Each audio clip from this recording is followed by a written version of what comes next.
Friends, మనల్ని వెనక్కి లాగేది దురదృష్టం కాదు ఫ్రెండ్స్, మనపై మనం నమ్మకం కోల్పోవడం.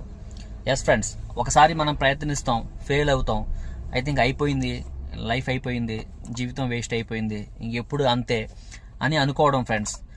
ఎప్పుడైతే మనపై మనం నమ్మకాన్ని మళ్ళీ మనం తెచ్చుకుంటామో ఆటోమేటిక్గా మళ్ళీ మనం ప్రయత్నిస్తాం, ఆటోమేటిక్గా సక్సెస్ అవుతాం.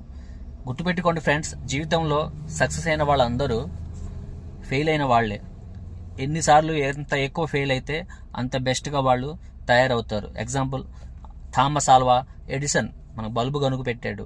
చాలా వేల సార్లు ఆయన ఫెయిల్ అయ్యాడు. స్కూల్లో ఎందుకు పనికిరారని చెప్పారు.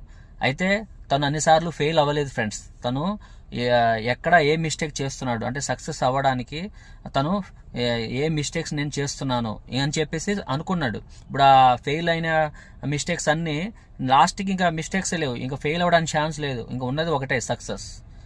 అన్నిసార్లు ఫెయిల్ అయినా లాస్ట్కి అతను ప్రపంచానికి వెలుగిచ్చాడు. Yes friends. ఓకే ఫ్రెండ్స్, ఇది మీకు కనెక్ట్ అయితే ప్లీజ్ ఒక లైక్. Thank you.